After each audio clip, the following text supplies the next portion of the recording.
tá? E ela fica disponível depois na nossa página no Facebook, tá? Ok. Bom, então agora já está disponível lá no Facebook a nossa transmissão, tá ao vivo lá também.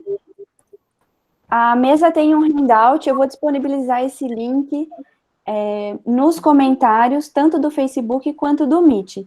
As perguntas também, tanto no decorrer da mesa quanto ao final, podem ser feitas tanto aqui no Meet quanto lá no Facebook, o acesso é igual. Podem fazer as perguntas no Facebook que a gente passa para a mesa da mesma forma. E acho que é isso. Eu passo a palavra, então, ao professor Roberto. Bom, boa tarde a todas, a todos e a todos. Com muita alegria que a gente recebe vocês, Mariana, Luiz André, Kleber, nossa colega de departamento de letras da UFSCar. Temos uma mesa hoje UFSCariana, né? Então, a gente fica muito feliz com a participação de vocês, né? Agradecemos de coração que vocês estão junto conosco nesse projeto Discurso em Tempos de Pandemia, tá? E, bom, passo a palavra, então, para vocês. Não sei se depois, de repente, a Mariana quer falar um pouquinho da live da Diana, mais tarde, às 6 horas. Eu coloco no chat aqui, pode deixar, tá? O convite para participar dessa live, hoje às 18 horas. Tá? E obrigado, gente. Obrigado mesmo de coração, tá? E fiquem à vontade. O tempo é todo de vocês, tá? Agradecido. Beijo.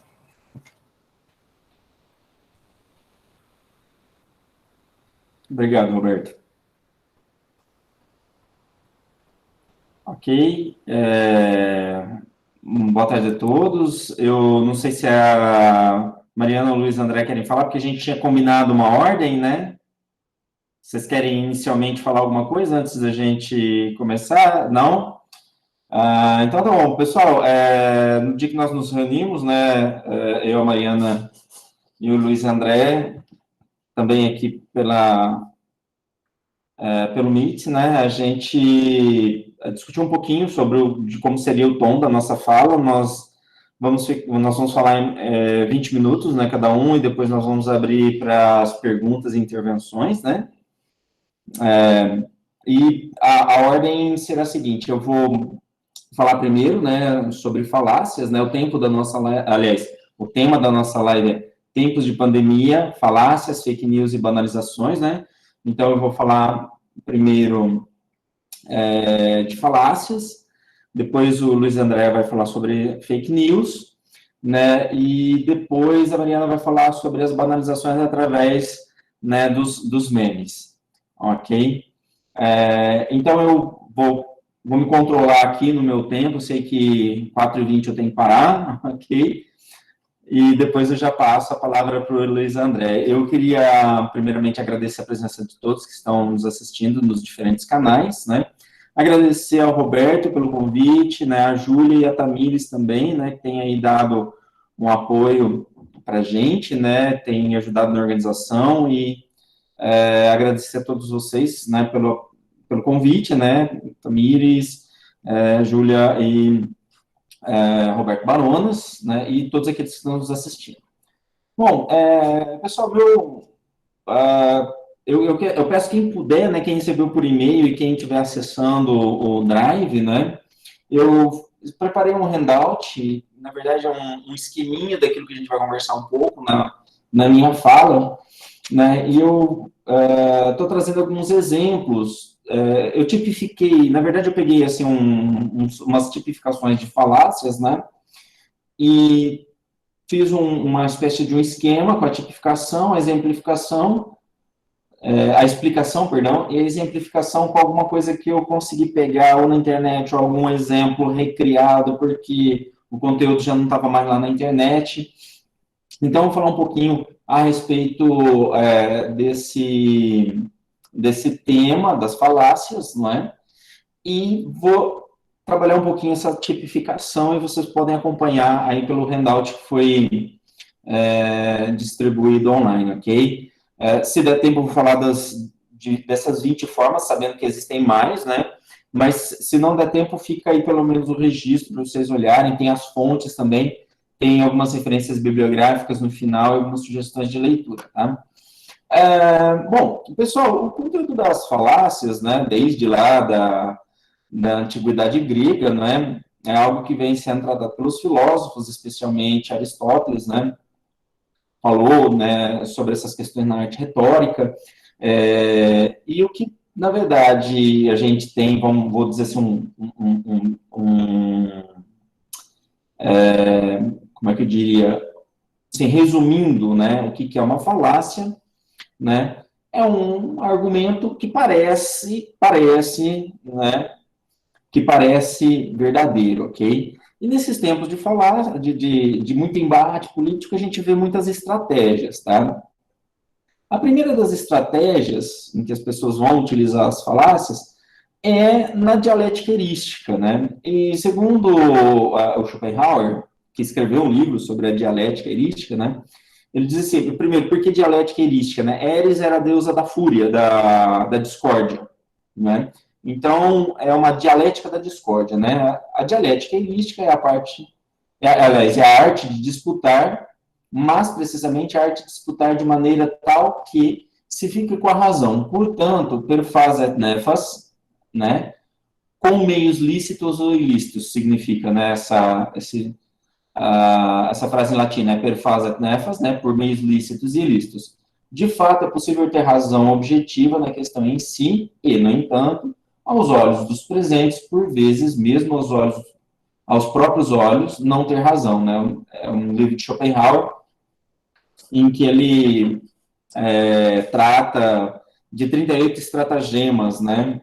Tem algumas traduções em português, tem lá na referência bibliográfica, e, assim, há diversas interpretações desse manuscrito, né, que poderia ser uma sátira, uma explicação do abuso intelectual por parte das pessoas, né, que se utilizam da dialética erística, né.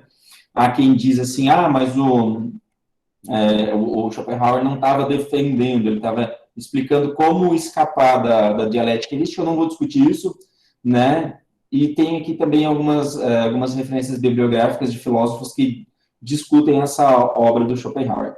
O fato é que Schopenhauer diz o seguinte, que essa estratégia erística, ela é algo inerente ao ser humano, né? Não importa se eu estou certo ou estou errado, eu quero ter razão.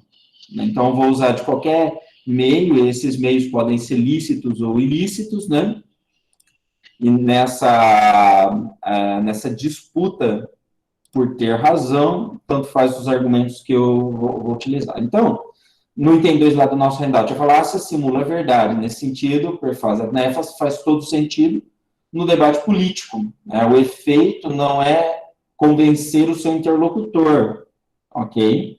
Então, quando as pessoas estão discutindo, por exemplo, nas redes sociais, né, em qualquer situação, estou discutindo, eu não quero convencer o meu interlocutor. Nós estamos em lados opostos, antagônicos.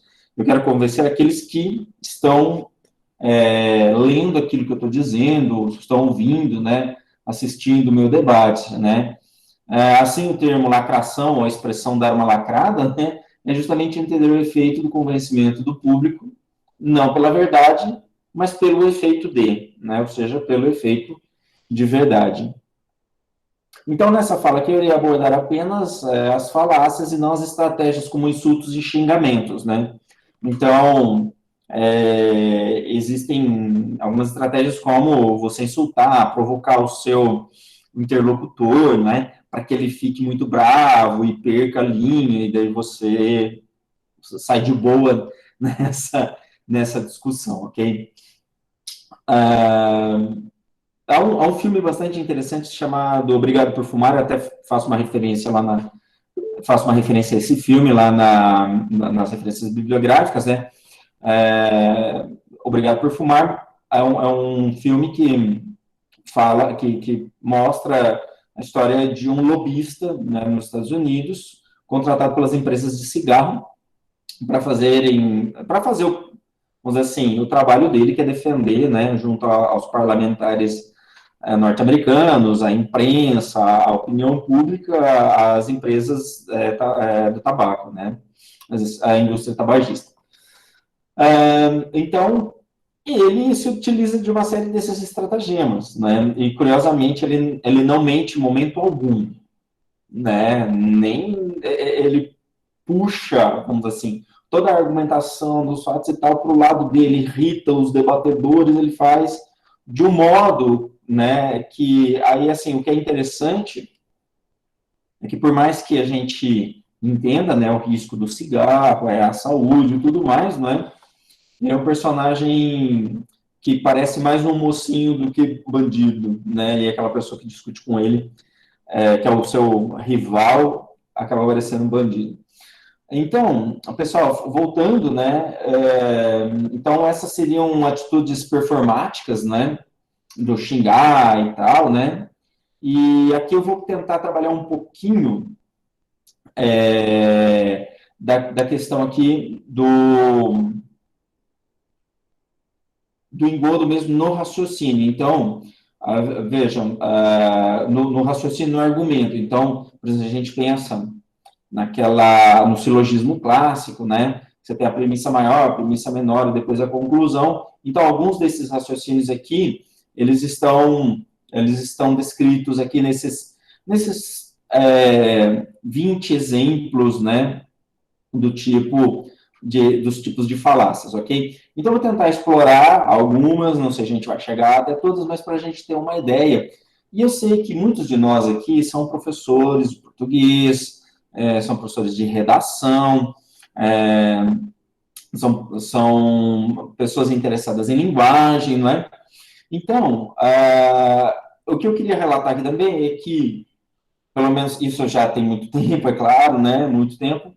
Enquanto eu era estudante do ensino médio, eu jamais vi qualquer tipo de conteúdo dessa natureza. Se alguém teve filosofia, teve um curso de redação em que esse conteúdo foi explorado, né? Que bom, parabéns para você, né? E, aliás, nem no curso de letras, na graduação, eu tive uma aula sobre esse tipo de conteúdo. Veja bem, claro que esse conteúdo era muito relacionado antigamente à retórica, mas se a gente pensa na retórica contemporânea, né, ela também tem uma referência bibliográfica, né, um clássico, que é aquele livro do Perelman, né, e da esposa dele, que é deixa eu pegar aqui para não falar, né, Tratado da Argumentação, a Nova Retórica, né. Então, nesse livro, e tem outros livros que também vão falar sobre retórica e tudo mais, né, a gente pouco conhecia, ou pouco lidava. Então, para quem é professor de português está me assistindo aí, né, participando da mesa, né, professor de redação, vale a pena talvez estudar um pouquinho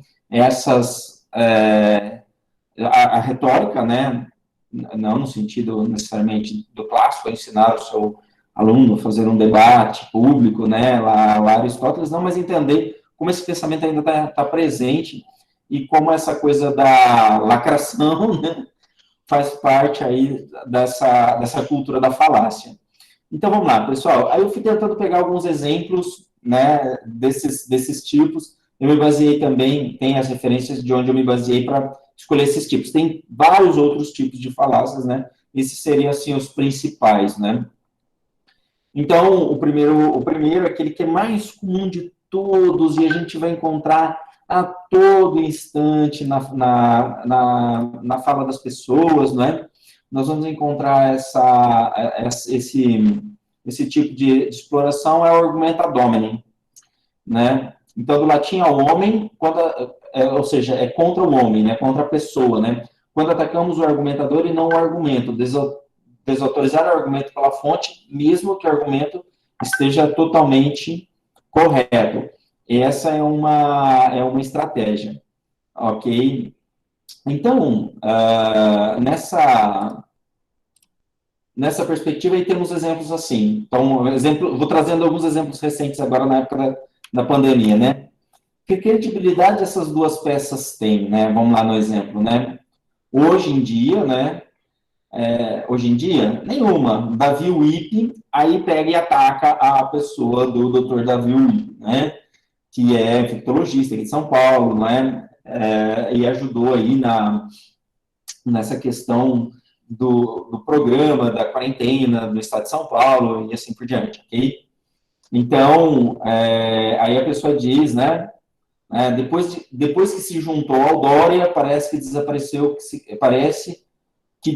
que significa ética, moral, né? Até eu coloquei SIC aqui, que eu estou citando exatamente como a pessoa escreveu lá no blog, aliás, no blog não, nas notícias, são notícias da UOL que as pessoas foram fazendo os comentários, né? Então, esse é um dos argumentos mais comuns que a gente vê, né, argumento falacioso, você desmerecer a fonte, mesmo que o conteúdo pareça correto. Então, você ataca a pessoa. Então, veja bem, não é porque é A ou B que o argumento está falso. Você tem que entender o argumento na sua própria essência, né? Então, uma falácia é acreditar, né, a falácia ad hominem, né? É um argumento ad hominem que é falacioso, né? Ou seja, tem cara de verdade, né? As pessoas como, não, é verdade, não vou acreditar, porque é o fulano quem está dizendo, mesmo que seja verdade, né? Argumento de autoridade, argumento ad verecundiam, e tem dois lá do nosso handout, quem está acompanhando pelo handout, né? Acreditar que a autoridade tem razão só porque é autoridade do tema. Quer dizer, né? Então, se sou eu quem estou dizendo, eu estou certo, né? Se tenho o título de doutor em tal assunto, eu estou certo só por causa disso. Você não precisa nem tentar verificar se o meu argumento está correto ou não. E aí nós temos uma fala da Nise Yamaguchi, né? Tenho uma vida bastante consolidada, trabalho em Lyon, trabalhei na Associação de Oncologia dos Estados Unidos, é um trabalho muito sólido, não precisava estar aqui me expondo como estou, né?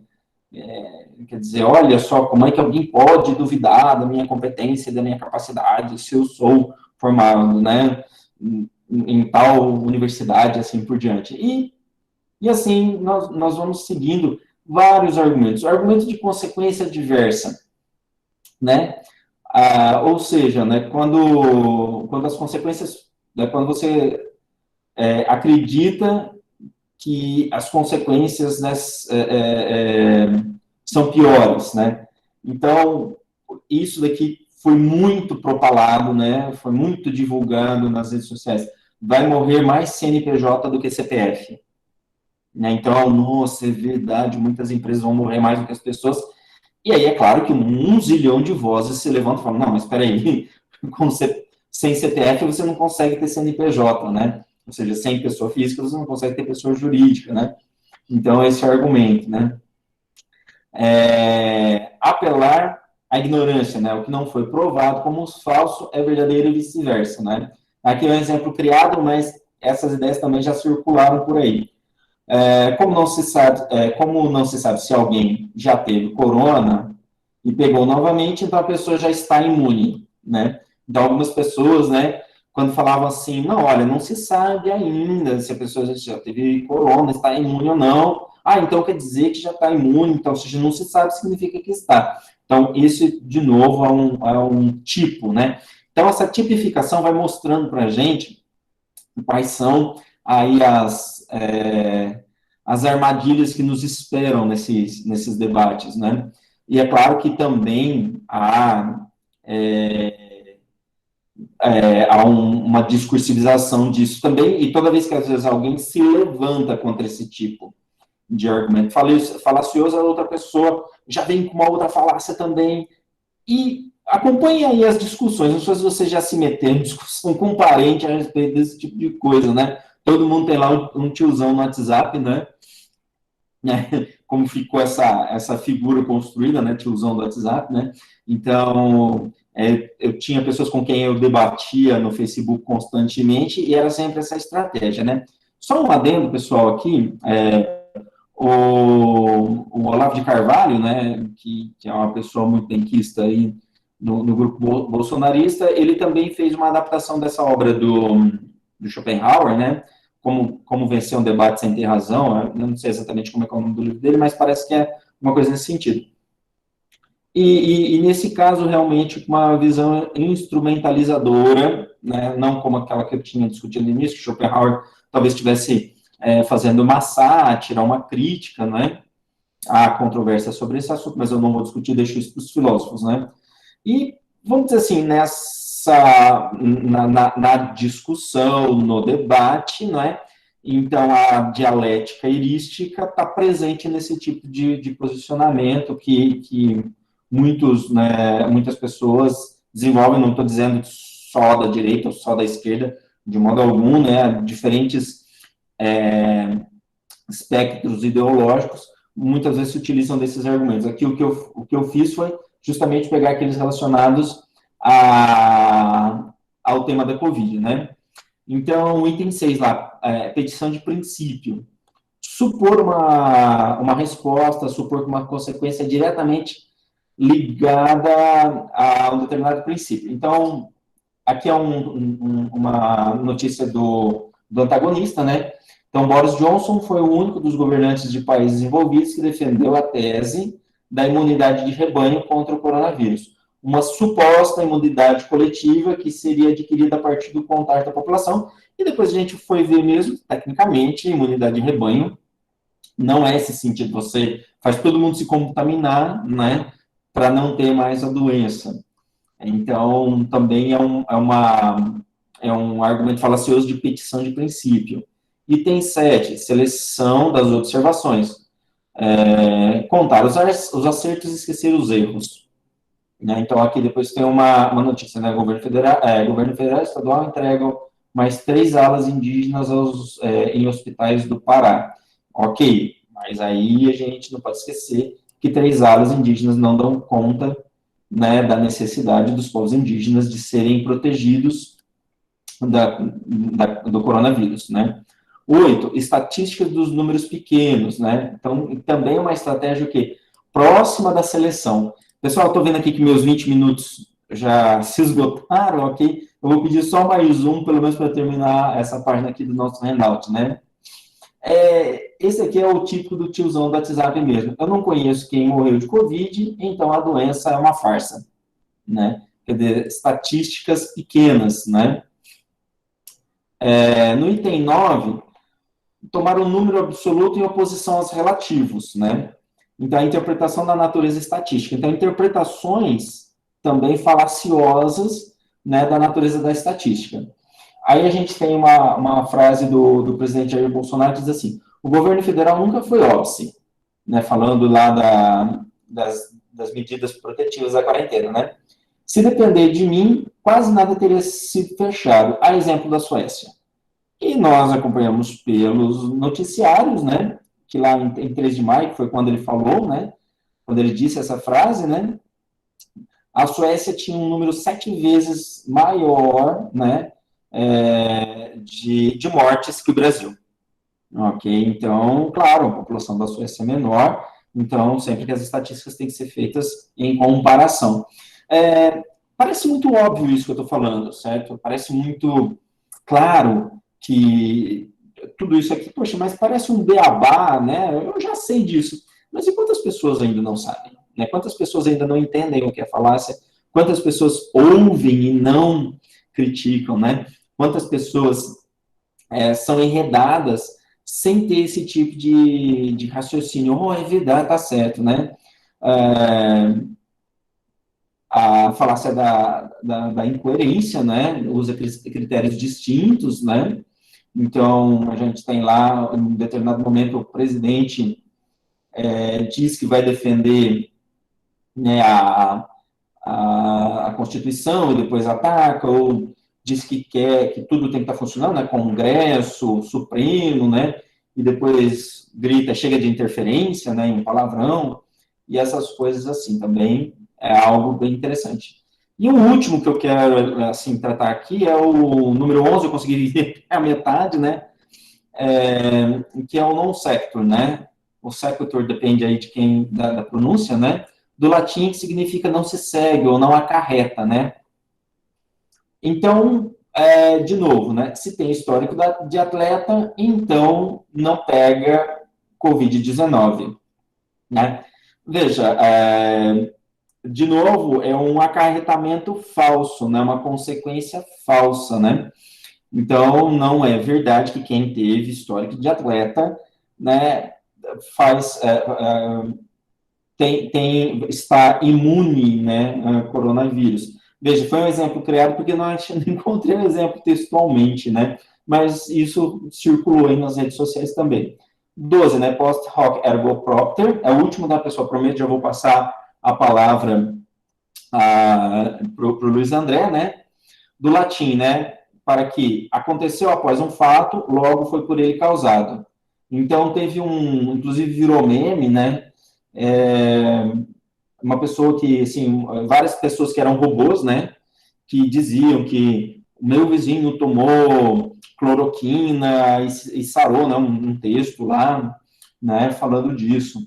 E, então, né, meu vizinho estava internado, tomou cloroquina e sarou da Covid, mas não necessariamente, ok? Essa é a ideia, não necessariamente. Talvez estivesse tomando cloroquina por outro problema de saúde, ao qual o medicamento é recomendado. Então, não é porque aconteceu logo após um fato que realmente foi isso que aconteceu. Então, eu peguei esses exemplos aqui da internet, seguem os outros, né? Até o 20º argumento, e lá eu também falo onde eu me baseei, né? Nas referências bibliográficas, que é também um post em um site a respeito do que o Carl Sagan, né, cientista, fala num capítulo do livro, né, O Mundo Assombrado pelos Demônios, né, a respeito desses argumentos falaciosos, né, e como a gente deve se comportar, né, no que diz respeito à racionalidade. Depois temos aqui, pessoal, algumas outras referências, tá? Eu deixo com vocês essas referências para vocês darem uma olhadinha. Bom, o que eu tinha a dizer inicialmente, né, era isso. Eu sei que eu passei alguns minutos do meu tempo, eu peço desculpas ao Luiz André, né, e à Mariana, e agradeço a todos que tiveram paciência de me ouvir, e, de novo, faço aquele apelo aos professores de redação, aos professores de português, né, de literatura, né, que estão aí em contato com os alunos, né, preparem-nos, né, para os argumentos falaciosos, a questionar, a se perguntar a todo momento, ok? E a questionar também aqueles que estão argumentando e demonstrando que são argumentos falaciosos para que a gente possa combater a desinformação, principalmente, né, desinformação e tentar fugir um pouco dessas armadilhas, né, discursivas num sentido um pouco restrito, né, e possamos fazer bons diálogos com as outras pessoas, e diálogos produtivos. Muito obrigado, eu passo a palavra ao Luiz André, desculpem pelo atraso. Obrigado, Kleber. Bem, eu escrevi aqui um pouco o que eu vou falar, então vou seguir o texto aqui escrito, né, desde o agradecimento até o final. Tá. Bem, vamos lá. Antes de tudo, boa tarde a todas, todes e todos. Gostaria de agradecer desde já a participação de vocês nessa live, nesse momento em que ficar em casa não é apenas um modo de se prevenir e evitar a propagação do vírus, mas também um gesto político. Aproveitando esse momento de agradecimento, né, estendo aí o meu agradecimento, quero agradecer aí o convite realizado pelo Baronas, estendê-lo também a Tamires, a Júlia, o Caio e os demais do LEDIM, envolvidos na realização desse projeto, Discurso em Tempos de Pandemia. Muito obrigada por tudo. Bem, ao aceitar o convite do Roberto, tinha aí um árduo trabalho que era pensar em um objeto, delimitá-lo e então analisá-lo. Para essa fala hoje, trago breves análises do funcionamento linguístico discursivo de fake news. Esse olhar como linguista para as fake news, ele se deu recentemente, quando tive que preparar 2 aulas para o curso de extensão Análise do Discurso Digital, com quem eu pude partilhar com a Mariana, o Kleber e o Roberto. E também pelo fato dessa temática pautar muitas das notícias que têm circulado nesses últimos dias, né? Apenas para exemplificar notícias recentes. Brasil não adere ao compromisso de 130 países de lutar contra fake news. STF forma maioria para manter Weintraub em inquérito das fake news. Saiba mais sobre o projeto de leis das fake news que está na pauta do Congresso. OMS, cientistas precisam ajudar no combate à fake news sobre coronavírus. OMS tenta combater a epidemia de fake news sobre o coronavírus. E durante esses meses, né, tivemos esse avalanche, né, essa epidemia de fake news. Tá? E quem não lembra, por exemplo, da farsa dos caixões vazios, né?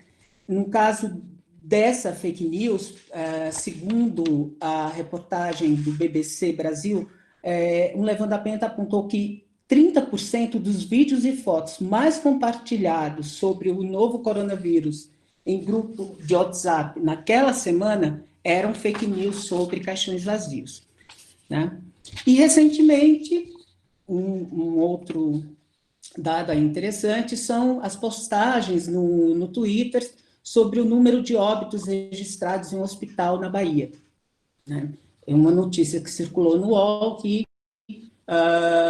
vários, ou seja, os bolsonaristas se valeram dessa notícia e fizeram ela circular de um certo modo no Twitter, né? Eu acho que, como eu vou falar de fake news, acho que eu gostaria de propor pensar em uma definição de fake news a partir de alguns estudos. Vou aqui partilhar a tela para permitir, creio eu que agora vá. Acredito que estão vendo aí. Sim, né? Ops, acabei passando, quero esse. Esses são alguns dos artigos, tá, que eu li recentemente. São artigos, de fato, recentes, são artigos 2020, né? 2019 e 2018, basicamente. E eu vou fazer um breve resumo do que eles dizem, né? No caso do artigo 2, que vai pautar as discussões dos artigos 3 e 4, né? Nesse artigo, os autores, para eles definirem fake news, eles fazem um exame de 34 artigos acadêmicos que usaram o termo fake news entre 2003 e 2017. E, a partir disso, né, esses autores, eles propuseram uma tipologia de tipos de notícias falsas. Daí teríamos, segundo os autores, né, a sátira de notícias, paródia de notícias, fabricação, manipulação de fotos, publicidade e propaganda. Essas definições, elas foram baseadas em duas dimensões: no nível de facticidade, ou seja, a falta de autenticidade, ou seja, o grau de quanto se baseiam na realidade, né? E seu propósito de enganar. O trabalho de Requeiro, né, que é Cascatas de Fake News Políticas, também parte dessa definição, e daí as autoras, elas vão dizer o seguinte, que 3 elementos são essenciais para a definição de fake news. O componente de uso da narrativa jornalística e dos componentes noticiosos. 2, o componente da falsidade total ou parcial. 3, a intencionalidade de enganar ou criar falas, percepções através da propagação dessas informações na mídia social. Carvalho vai dizer o seguinte, que as fake news são conteúdos com formato que imitam notícias tradicionais e que são propagadas, sobretudo, em ambientes digitais, tendo como objeto histórias falsas inventadas. Tá? Então, isso é um pouco o que esses artigos, todos eles vão apontar para provavelmente essa definição sobre o que é fake news. Né? Deixa então eu voltar lá para o slide. Tá. Então vamos lá. Pensando nessa temática, né, decidi então analisar a circulação de fake news sobre a pandemia. Quando falo de circulação, estou aqui pensando não apenas no modo como esses textos são produzidos, mas também no modo como os textos são difundidos e consumidos. Lembro aqui o que diz Manguinot, né, sobre as práticas discursivas. A maneira pela qual o texto é produzido e pela qual é consumida estão ligadas. E o modo de consumo, o que se faz dos textos, como eles são lidos, manipulados, tá?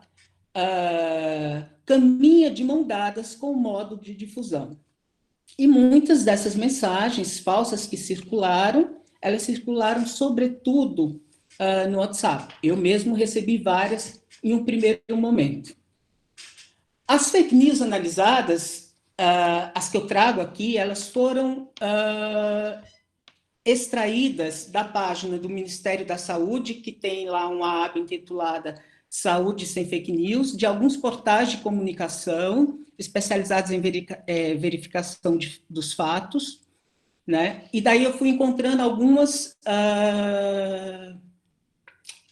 fake news que eu recebi no mês de março. Tá, vale saber, esse modo de difusão, né, pelo WhatsApp, portanto, de circulação de fake news via WhatsApp, é um dado interessante para análise. E daí eu vou me valer de trabalhos realizados que têm dados estatísticos, porque, como eu disse, eu estou ainda, vamos dizer, caminhando, dando início a esse processo de análise, e eu não teria dados estatísticos, mas eu acho que esses trabalhos, eles corroboram um pouco com o que eu quero dizer. Em um estudo recente, realizado pelas pesquisadoras Cláudia Galhardi e Maria Cecília de Souza Miano, da Escola Nacional de Saúde Pública, Sérgio Aroca, elas apontaram, elas tentaram encontrar o quê? Quais eram as principais fake news relacionadas à Covid e as principais redes sociais propagadoras de notícias falsas. Para isso, elas analisaram notícias e denúncias falsas recebidas pelo aplicativo Eu Fiscalizo. No primeiro momento, elas fizeram... a pesquisa ela foi dividida em 2 momentos, em um primeiro momento de 17 de março a 10 de abril, e depois, no segundo momento, de 11 de abril a 13 de maio. Os dados encontrados por ela mostram o quê? Que as mídias sociais mais utilizadas para a disseminação de fake news sobre o novo coronavírus foram WhatsApp, Facebook e Instagram. WhatsApp, 73,7%, Facebook, 15,8% e Instagram, 10,5%. Esse é um dado interessante se a gente triangula com os dados que circularam no Reuters Institute, esse relatório de 2019, né? Lá ele tem dados sobre os hábitos dos brasileiros em relação às mudanças de mídia. Eles encontraram, o que eles encontraram? O que é que eles nos mostram? Eles nos mostram alguns gráficos, eles vão mostrar as principais fontes de notícias, onde que os brasileiros, eles leem notícias. Então, as principais fontes são a internet e a TV, de fato, e daí eles observam essa evolução de 2013 até 2019, né? Então, por exemplo, em 2013 a internet era acessada em 90%, em 2019 a 87%, e a televisão 75% e passa a 73%. Ok, não houve muita variação. Um dado interessante nesse gráfico é com relação ao uso das redes sociais como fonte de notícias, que passaram de 47% para 64%. Ainda sobre as redes sociais, eles mostram o quê? Que o Facebook e o WhatsApp estão no topo da lista para acesso de notícias. E os dados são os seguintes: no Facebook 54% e o WhatsApp 53%. E ainda, dentre essas redes sociais, né, o WhatsApp é o que é mais acessado para tudo, eles falam for all, para tudo, né? Então, é o mais acessado entre Facebook e Instagram, é 84%, tá? E o estudo também mostra que 58% dos brasileiros compartilham notícias via rede social ou Messenger. E uma outra coisa que é interessante, que eles mostram, é o principal dispositivo utilizado para acessar as notícias, né? Então, essa comparação entre o celular e o computador. Se em 2013 o computador era o mais acessado, correspondia a 81%, e os celulares 23%, em 2019 há uma mudança brutal aí, porque os celulares eles passam a ser o dispositivo onde os brasileiros vão utilizar para acessar notícias. Né? Então, eles passam de 23% para 77%, já os computadores, eles passam de 81% para 55%. O que isso nos diz que essa união entre celular e WhatsApp é perfeita para a circulação de fake news. Né? Eu, por exemplo, recebi várias. Fecho aqui essa gaveta das principais redes propagadoras de notícias falsas, para abrir uma outra gaveta, que seria as principais fake news relacionadas à Covid. Tá? E aqui é interessante o modo como as autoras mostram, e isso é justamente uma coisa que eu pude perceber, principalmente, no modo, uma outra coisa que caminha junto com as fake news, que são as hashtags que são subidas aí no Twitter, né?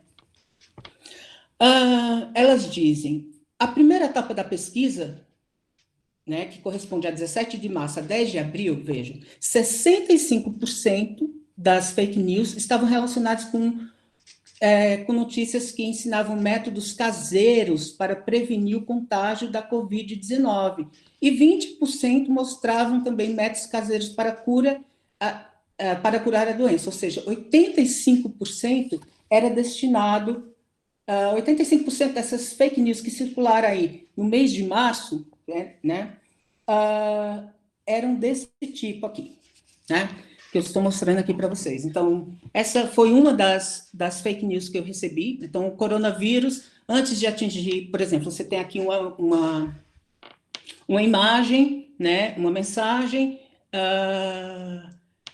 que se eu divido ela em 3/4, eu consigo observar que 1/4 dela é destinada apenas ao elemento verbal e 3/4 dela é destinada a esse, vamos dizer, esse elemento não verbal.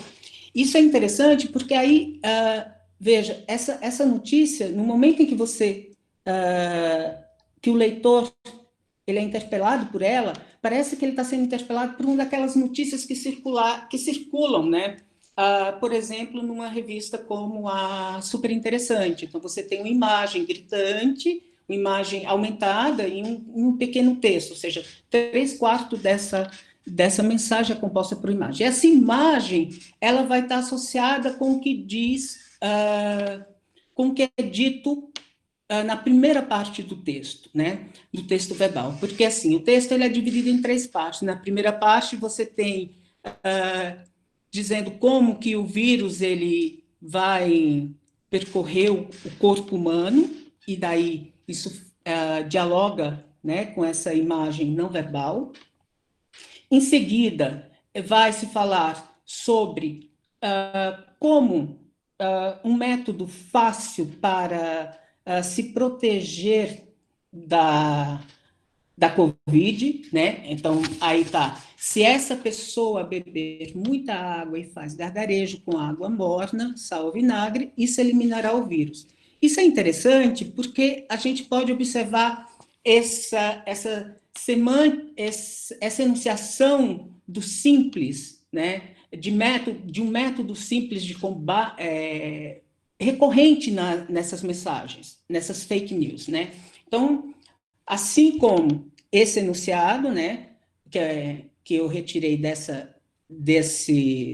dessa fake news que eu mostrei para vocês. Se uma pessoa bebe muita água, faz gargarejo com água morna, sal, vinagre, isso eliminará o vírus. Você tem vamos dizer, outros enunciados que também vão mostrar métodos simples, né? Então, isso está ancorado em quê? Está ancorado num certo dizer, tá? Em pré-construído sobre a coronavírus naquele momento. Então, o que se dizia sobre a Covid-19 naquele momento? Então, e também isso, além do que era dito, tinha a fala, vamos dizer assim, a fala do presidente, né?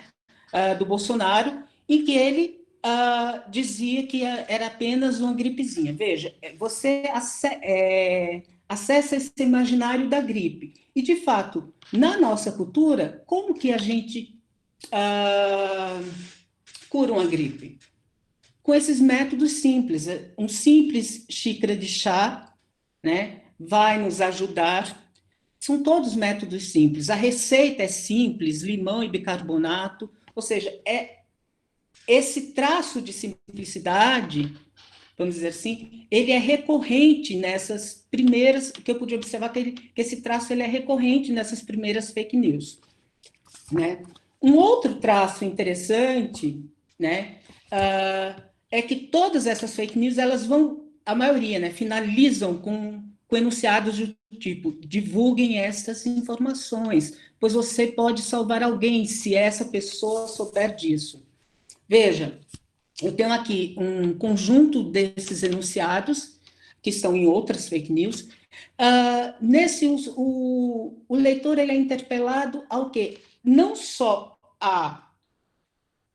ou seja, ele é interpelado sobretudo, quero dizer, ele é a divulgar, a fazer com que isso circule. E daí ele cria uma certa proximidade, e daí, veja, nesse primeiro, você pode salvar alguém, ou seja, ele apela, né, por uma questão mais emocional, e por isso, acredito, esse leitor, né, ao receber essa mensagem, ele automaticamente ele faz essa mensagem circular. E levando em consideração aquele dado que eles acessam mais pelo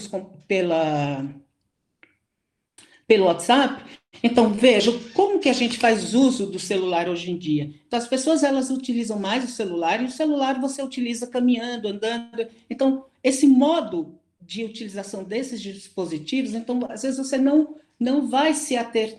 Será que isso é verdadeiro ou não? E veja, além disso, essas mensagens geralmente são enviadas por quem? Por parentes, por amigos. Então, você se fia naquele sujeito que está te enviando a mensagem, né?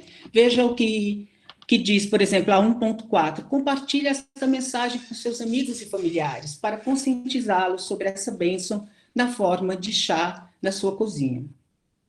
E isso daí vai corroborar tudo isso vai corroborar com a circulação de duas hashtags que vão estar aí em combate, em relação polêmica, que são justamente nesse momento, fique em casa e o Brasil não pode parar. Ou seja, imagina que essas fake news, né, essas receitas simples, poderiam dizer para você: olha, é simples assim, é apenas uma gripe, você não precisa ficar em casa, não vamos fazer o Brasil parar, porque a economia precisa continuar. Vou pular esses daqui e quero chegar à segunda fase do estudo delas, que eu acho que é interessante, porque aponta uma outra coisa, né? Aponta justamente o seguinte: para esses tipos de fake news.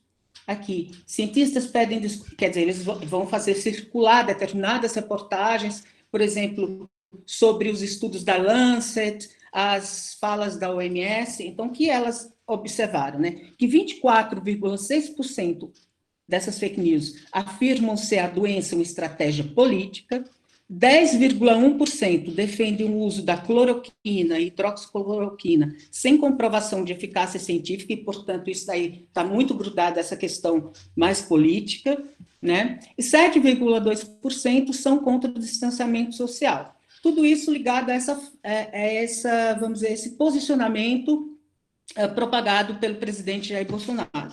e apenas 10,1% nesse segundo momento, que vai de 11 de abril a 13 de maio, 10,1% ensinam métodos caseiros para prevenir o contágio do coronavírus.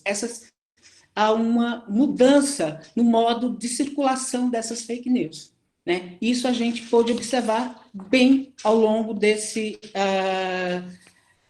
disso que a gente viveu, né, que a gente tem vivido durante esses 3 meses.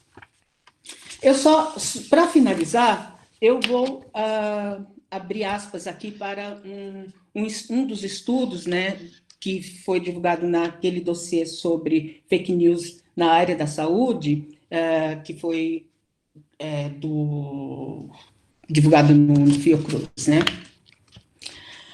Ele vai dizer o seguinte, que é no meio dessa reconfiguração sobre o papel da universidade, centros de pesquisa e a entrada desses novos atores de interesses diversos para o financiamento e investigações, que emergem movimentos que provocam grande preocupação mundial, sobretudo na área de saúde pública, que são as fake sciences. Tal como as fake news, as fake sciences podem se espalhar com tanta eficácia que mesmo quando as informações são corrigidas, permanecem dentro do conjunto não verificado do conhecimento comum. Mas ainda, tal como as fake news, as fake sciences derivam de uma disputa sobre a desinformação que não surge de agentes externos ao sistema, mas está associada a uma rede complexa que envolve conflitos de interesse e declínio da credibilidade das instituições produtoras de conhecimento e de verdade, no caso da mídia, no caso das fake news, e a ciência, no caso das fake science. É o ataque a essa esfera científica, né?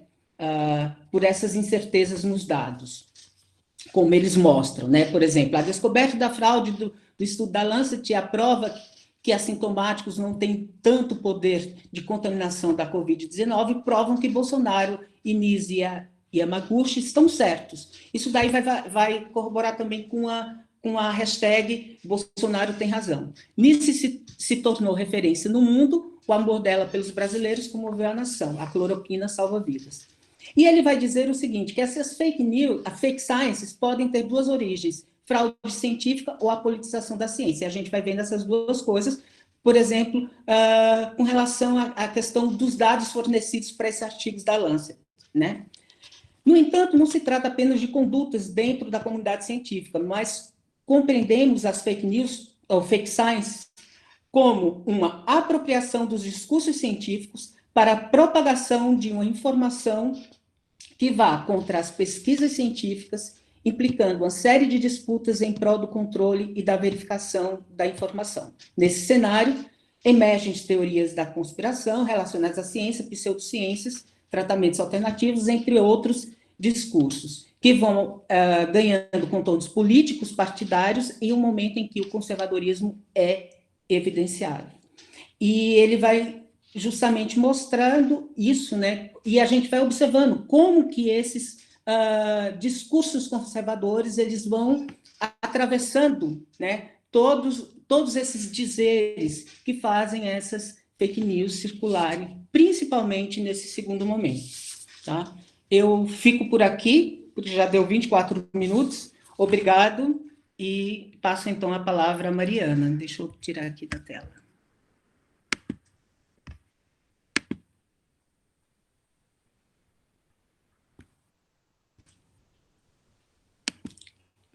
Parei. Oi. Bom, boa tarde. Vocês estão me ouvindo? Sim? Sim. Tá, obrigada. Então, queria primeiro agradecer muito ao Baronas e ao Ledim por esse convite. É uma alegria muito grande estar aqui, poder dividir essa mesa com o Luiz André e com o Kleber.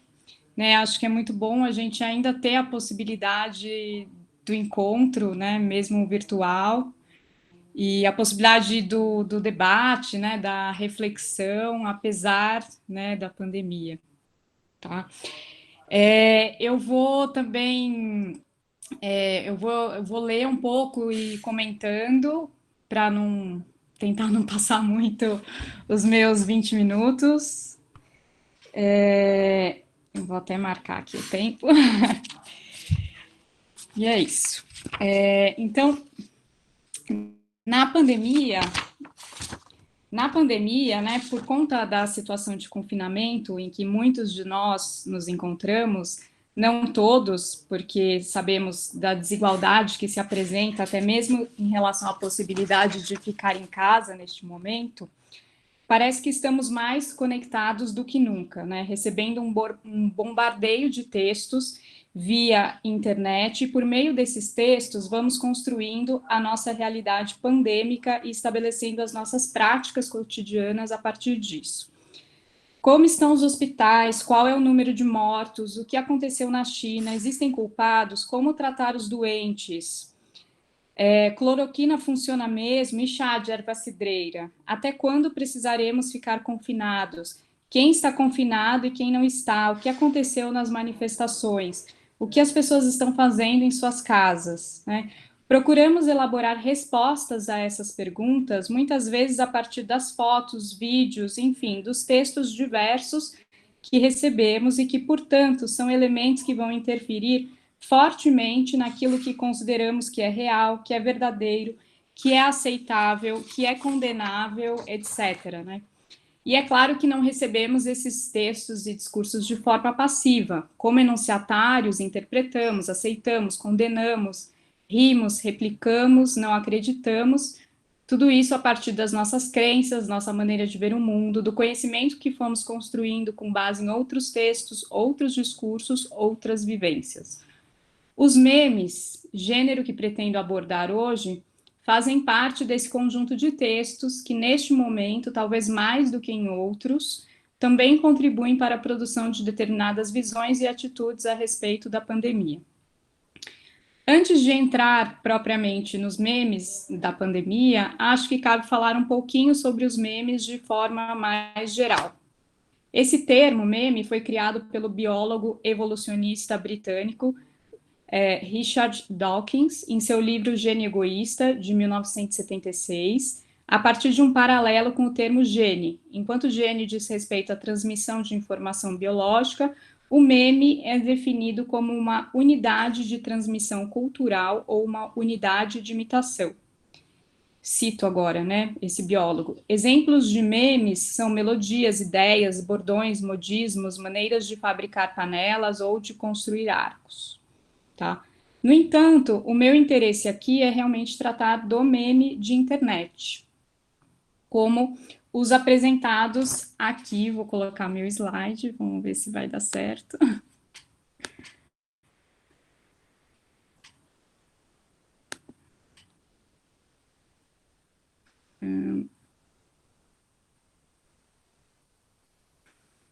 Tá, agora deixa eu reduzir aqui a tela e colocar o slide.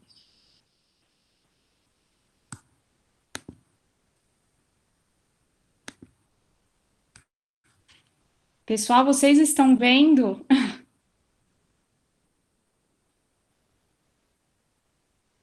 Sim, Mariana. Obrigada. Então, aqui, né, a gente tem esse meme do Drauzio, né? Vou ler só alguns para a gente. Acho que talvez muitos de vocês tenham recebido esse meme, né? Então tem vontade de derrubar o presidente, né, minha filha? Vontade de abraçar, né, minha filha? Saudade de combinar sentença pelo Telegram, né, minha filha? Esse foi na época da demissão do Moro. Vontade de derrubar o patriarcado, né, minha filha? Aí tem esse que é com esse cachorrinho, né, que é um vídeo, na verdade, um vídeo que vai se aproximando desse cachorrinho. E aí fala, solidão, né, minha filha? Tem esse outro do Grêmio, vontade de torcer pelo tricolor na arena, né, minha filha? E esse que é do Twitter, né? Esgotada psicologicamente, né, minha filha? Que não tem a imagem do Drauzio aparece ali como a imagem de perfil, tá? Bom, esse conjunto de memes, ele circulou muito, né, e ainda continua circulando, e ele nasceu a partir da intervenção realizada em um outro texto, né? No dia 1º de março, o médico Drauzio Varella participou do programa do Fantástico, da Rede Globo. O programa tratava da situação de mulheres trans confinadas em presídios masculinos no estado de São Paulo. Em um determinado momento, Drauzio conversa com Suzy de Oliveira, mulher trans que conta, entre outras coisas, que não recebe nenhuma visita faz 8 anos. Drauzio, então, a abraça e diz: solidão, né, minha filha? Essa conversa teve grande repercussão na mídia, nas redes sociais, muita gente se solidarizou com a Suzy, e muita gente, um pouco depois, a recriminou por conta do crime pelo qual ela foi presa. E a partir desse texto, né, que é essa edição do programa do Fantástico, foi criada essa série de memes, né, uma série sem ordem definida, como acontece com os memes, geralmente, a gente não sabe muito bem qual foi o primeiro, e aberta, né? Aberta porque nada me impede de entrar hoje e criar um novo meme dentro dessa série, tá? Que faça parte desse conjunto. Muitos desses memes do Drauzio retratam a situação de pandemia. Parece que o sentimento de solidão, de perda, de saudade, que estão contidos na situação vivida por Suzy, são recuperados agora com um tom de humor para dar forma aos afetos que experimentamos na pandemia. No entanto, há textos dessa série que tratam de outras temáticas, né? Tem aquele do Moro, né? Que, como eu comentei, tem o outro, né? Vontade de derrubar o patriarcado, né? Um meme feminista, enfim. Tá? Mas só por essa amostra de textos já dá para ver a dificuldade em definir o que é meme. Também, essa não é a minha pretensão agora, né, chegar numa definição precisa. Mas o que eu quero aqui é comentar algumas características que acredito serem bastante importantes para a compreensão do funcionamento dos memes, tá? Segundo Gabriele Marino, no artigo de 2018, Semiótica da Propagabilidade, uma abordagem sistemática de memes e virais de internet, os memes são textos, e ainda textos, no geral, sincréticos, né? Ou seja, que acionam diversas linguagens. É o que a gente vê aqui nesse meme do Drauzio, né? Que tem um componente verbal e um visual se combinando, né? Os memes são derivados de um processo de intervenção sobre textos pré-existentes, a gente também viu isso aqui, né, mas nem sempre a gente pode recuperar muito bem essa relação. Seu criador é quase sempre anônimo, possuem um espírito lúdico e são caracterizados por uma forma de propagação específica. Sobre isso, né, sobre essa forma de propagação, eu vou falar um pouquinho mais longamente, porque essa parece ser uma questão bastante central para compreender o funcionamento dos memes, né? Se você posta uma imagem, né, ou uma frase, enfim, se você posta um texto qualquer, né, e isso pega, né, ou seja, as pessoas começam a replicar o seu texto incessantemente, né, por meio do compartilhamento, como aconteceu, por exemplo, com essa foto do Papa rezando sozinho na Praça de São Pedro, você não produziu um meme, tá? Isso porque os memes não são unidades isoladas, mas devem ser compreendidos como coleções de textos, conforme afirma Ivana Fechini no artigo Pour une sémiotique de la propagation, invention et imitation sur les réseaux sociaux, de 2018. Essas coleções são criadas a partir da participação e da intervenção de enunciadores, no geral, como eu já disse, anônimos. É mais ou menos assim, né? Partindo de um primeiro texto, nem sempre localizável, alguém faz uma montagem, compartilha, outras pessoas recebem aquele texto, fazem alterações maiores ou menores, compartilham e assim vai, tá? Cito aqui a Ivana Fechini, né? Cada meme possui elementos que se repetem em todas as outras unidades.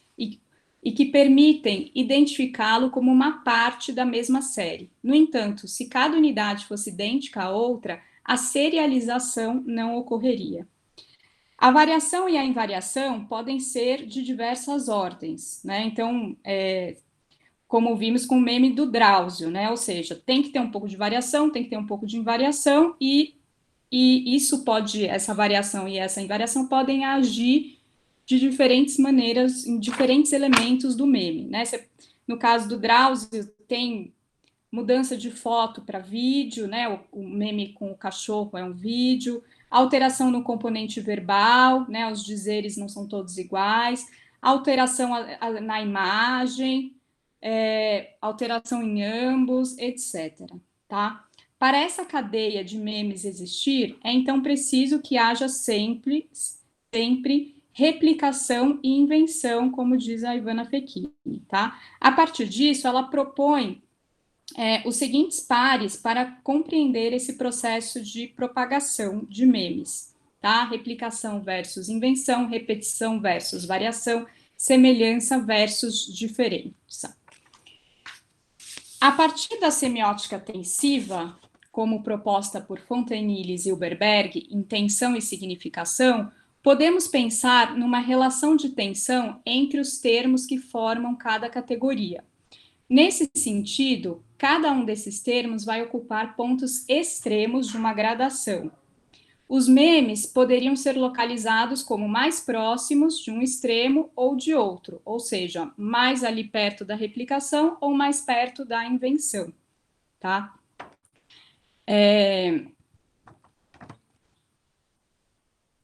Deixa eu voltar. Sendo que é preciso sempre haver um mínimo de replicação e um mínimo de invenção para que seja meme. Se houver apenas a replicação, teremos o que ficou conhecido como um viral, né? O caso da foto do Papa. Nesse sentido, brincando com o título que eu escolhi para essa apresentação, né? Meme é vírus, o meme não é apenas um viral, né? Se houver uma reinvenção total, ou seja, nada do texto recebido for mantido, também não teremos um meme, pois se estará produzindo um texto absolutamente novo, que não será mais visto, absolutamente novo, a gente sabe que não tem, né? Mas um texto novo que não será mais visto como parte de uma cadeia ou coleção de textos. Assim, para que o meme se propague da maneira que lhe é própria, é preciso ter sempre replicação e invenção, ainda que possa haver uma desigualdade na quantidade de replicação e de invenção a cada vez, né? Então, você pode ter uma dose maior de replicação ou uma dose maior de invenção, tá? Então, por exemplo, há memes que se diferenciam mais dos outros da mesma coleção, né? Naquele do Grêmio, né? Volta aqui, ó. Nessa sequência aqui relacionada ao evento do Drauzio, a imagem é outra, né? Em relação à maior parte. E o componente verbal também é bastante diferente dos demais. Então, temos aqui um aumento da invenção e uma redução da replicação. Enquanto em outros, como aqueles como esses aqui de cima, né, que tem a foto do Drauzio e dizeres como vontade, saudade de alguma coisa, né, minha filha, temos redução da invenção e aumento da replicação. A partir disso, a gente pode pensar em diferentes consequências e efeitos, né, como, por exemplo, o efeito de maior surpresa ou menor, e ainda o fato de ter lido a partir dessa relação com os outros textos da mesma coleção. Né? Na verdade, em alguns casos, ele parece até ficar um pouco incompleto quando a gente não consegue encontrar essa rede a qual ele pertence, né? A gente, às vezes, recebe um meme e a gente vai procurar o que é exatamente essa foto do Drauzio com esse texto, né? E aí a gente encontra lá uma sequência de memes desse tipo, né? E esse texto, então, ganha um sentido a partir dessa relação com essa, né? Do texto com a sequência ao qual ele pertence, né? Volto agora para a questão da pandemia e dos memes políticos que têm circulado na pandemia, né? Que era o que que me interessa nessa apresentação, tá? Vou comentar bem rapidamente, eram 2 séries, mas vai ser uma só, porque não vai dar tempo. Então, vou comentar uma série, né, de memes que aborda um tema bem importante para a nossa vida pandêmica. Antes, eu vou só relembrar algumas afirmações, o Kleber já relembrou também, mas algumas afirmações proferidas pelo presidente Bolsonaro que circularam bastante e que são importantes depois para a gente pensar nesses memes. Tá? Então, no dia 20 de março de 2020, o Bolsonaro fez a seguinte afirmação: depois da facada, não vai ser uma gripezinha que vai me matar. Em 24 de março, disse: pelo meu histórico de atleta, caso fosse contaminado pelo vírus, não precisaria me preocupar. Nada sentiria ou seria, quando muito, acometido de uma gripezinha ou resfriadinho. Tomar um golinho aqui. Algumas poucas autoridades estaduais e municipais devem abandonar o conceito de uma terra arrasada, a proibição de transportes, o fechamento de comércio e o confinamento em massa. Dia 25 de março. O que estão fazendo no Brasil alguns poucos governadores e alguns poucos prefeitos é um crime. Outros vírus mataram muito mais do que esse, não teve essa comoção toda. E no dia 6 de junho, o Bolsonaro tratou da mudança, falou sobre a mudança relativa à forma e a quantidade de dados sobre o coronavírus apresentados pelo Ministério da Educação, explicando que o governo não apresentaria mais o total dos dados consolidados, apenas as últimas 24 horas, entre outras mudanças. Aí ele diz assim: ao acumular dados, além de não indicar que a maior parcela já não está com a doença, não retratam o momento do país. Essas afirmações todas e outras mais geraram reações diversas, né? Houve quem riu, se identificou, mas houve também muita reação negativa por parte da mídia, de internautas, né, nas redes sociais, de outros políticos. De maneira rápida, eu levanto aqui alguns pontos que apareceram em críticas feitas a Jair Bolsonaro. Incompetência para governar, falta de respeito e de empatia, né, em relação à população que está sofrendo por conta das mortes e da doença, negação da ciência, alteração de dados, mentira, responsabilidade pela falência das instituições governamentais, autoritarismo, etc. Tá? Eu mencionei as datas, né, em que as afirmações do Bolsonaro foram feitas, porque é interessante notar que os memes, deixa eu voltar lá agora, que os memes que estão apresentados aqui, eles foram compartilhados no Facebook e no Twitter nos dias seguintes ou 2 dias depois de certas afirmações. Então, eu colhi esses memes em 27 de março e 9 de junho. Isso não significa que eles foram criados nesses dias e nem que eles não tenham sido compartilhados antes ou depois, mas eles estavam circulando nesses dias, tá? Logo após, né, essas afirmações serem feitas. Não vou ler todos esses memes, né? Vou ler rapidamente esse aqui do meio, né? Então tem: isso aqui é morte por Covid-19. Mas como comandante tinha uma perfuração no corpo. E você é legista, por acaso? Esses memes, né, eles foram feitos a partir do filme Tropa de Elite, né, do José Padilha, de 2007. E nesse filme ocorre o seguinte diálogo: morte na praia, meu filho, é afogamento. Mas comandante tinha uma perfuração no corpo. Você é legista, por acaso? Né? A partir de modificações no componente verbal, né, inserção do corona, por exemplo, mudança da fala para a escrita, e mesmo visual, né? Então, nesse terceiro meme tem a inserção do Dória, né, da figura do Dória, tem a transformação de um filme para imagem fixa, organizada nessa sequência que a gente lê de cima para baixo, em 3 cenas, né? Então, a partir dessas modificações todas, são criados esses memes que possuem elementos comuns e também diferenças, né? Como é próprio de uma sequência de memes. Então, cor de fonte é diferente, uso de balão no último não tem nos outros, o conteúdo verbal não é exatamente idêntico, né? E tem os elementos comuns também, como a organização em 3 quadros, né?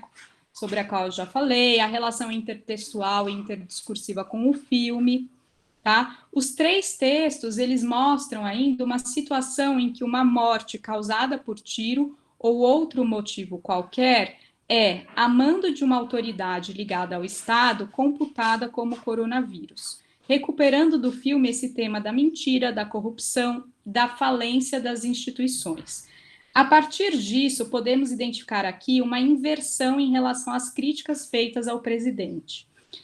Se ele é acusado, né, por aqueles que fazem crítica a ele, se ele é acusado de colocar em crise instituições governamentais, de omitir e mesmo alterar dados, de desprezar a vida, de não fazer o seu trabalho da forma que se esperaria, de ser responsável pela doença e morte de muitos, esses memes apontam para outros responsáveis, outros atores que também fazem parte das instituições políticas, como, por exemplo, governadores e prefeitos que vêm sendo acusados por Bolsonaro de aumentar o número de casos.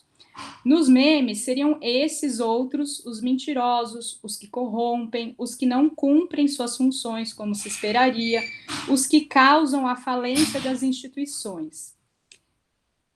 Esses textos inserem, portanto, o presidente, mesmo quando ele está ausente do meme, no papel de sujeito que, ao contrário, procura colocar a população em conjunção com a verdade e que é, ao mesmo tempo, vítima de um discurso supostamente alarmista em relação ao coronavírus. Os efeitos são vários, né? Então, desautorização, né, daqueles que fazem crítica ao presidente. Além disso, tem um efeito de dúvida, né, em relação ao número de mortos e à gravidade do coronavírus, e o que contribui para um tipo de crise da verdade, para a desinformação e para a banalização da pandemia, né, como se os outros discursos fossem exagerados, tá? Podemos tecer aqui algumas hipóteses iniciais a respeito da eficiência dessa comunicação política via memes. Então, por que o meme parece tão eficiente, né? Uso de referências comuns, né? A relação de intertextualidade, por exemplo, com o filme Tropa de Elite, o que parece ser bastante usual nos memes e contribui para o efeito de pertencimento a um grupo que compartilha saberes e práticas. O uso de elementos figurativos, tanto na imagem quanto no componente verbal, que provocam um fazer sentir no enunciatário. A possibilidade de participação ligada às formas de propagabilidade dos memes, o que talvez gere um efeito de autoria coletiva. Aqui chama ainda atenção para essa estética meio tosca dos memes, né, que dá essa ideia de qualquer um faz, todos fazemos, né, todos podemos fazer. Sua alta circulação, o uso frequente do humor, a curiosidade de descobrir o que tem de novo naquele meme já conhecido, aliada ao prazer estético da repetição. Sobre a repetição, cabe aqui retomar Deborah Tannen, que, a partir de outra perspectiva teórica, examina a repetição no texto conversacional e mostra que a repetição contribui para o envolvimento dos sujeitos na conversação e para a criação da afinidade interpessoal, produzindo um efeito de universo compartilhado. Os sujeitos sentem o conforto do conhecido e sentem ainda que estão cooperando para a criação do texto conversacional. Trazendo essas observações para o universo dos memes, podemos então compreender a repetição constitutiva da cadeia de memes como algo que contribui para esse efeito de cooperação e envolvimento, né, para o efeito de que aqueles que compartilham ou modificam os textos recebidos fazem parte de uma coletividade, de um grupo, tá? Ao vermos, já estou indo para o final, tá? ao vermos esses memes, temos a sensação de que os memes são os grandes vilões da pandemia, né? Uma espécie de vírus que vai se disseminando pela sociedade. No entanto, não é difícil notar, em uma busca rápida, que os memes são muito variados. Há memes, vou colocar já aqui, há memes que têm um caráter mais didático, há memes que são muito críticos, né, que usam humor para ridicularizar os que estão no poder, outros que riem da nossa vida na pandemia, criando talvez uma espécie de conforto por vermos que não estamos sozinhos em meio ao nosso cotidiano absurdo.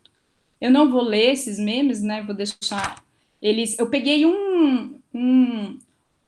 uma unidade de cada cadeia de memes, tá? Então, eles fazem... Cada um desses faz parte de um conjunto diferente, tá?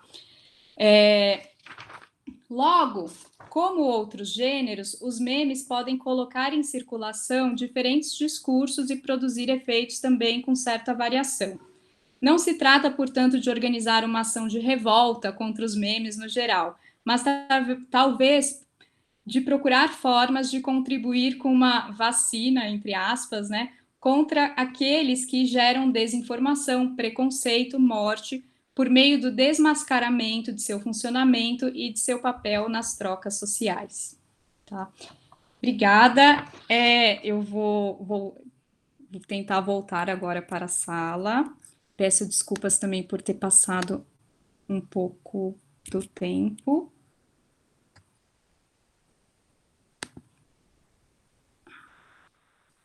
Espera aí. Pronto. E aqui parar a apresentação.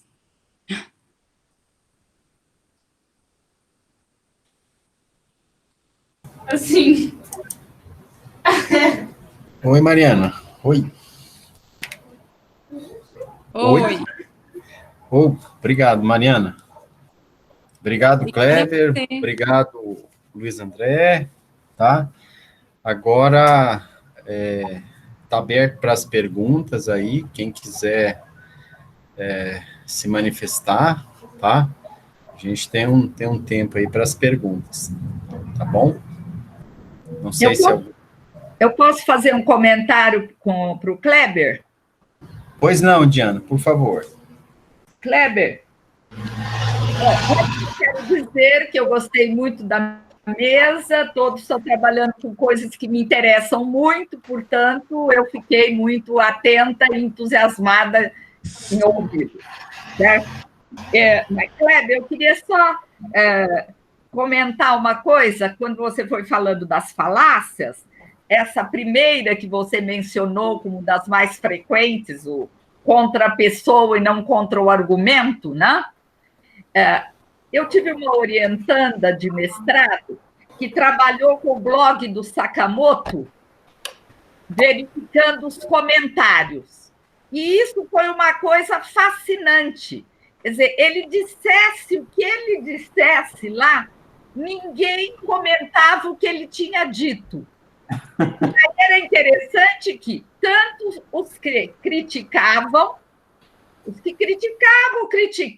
preconceituosamente, chamando de japonês, que não sei o quê, coisas desse tipo. Quer dizer, eram ofensas, eram comentários negativos a ele.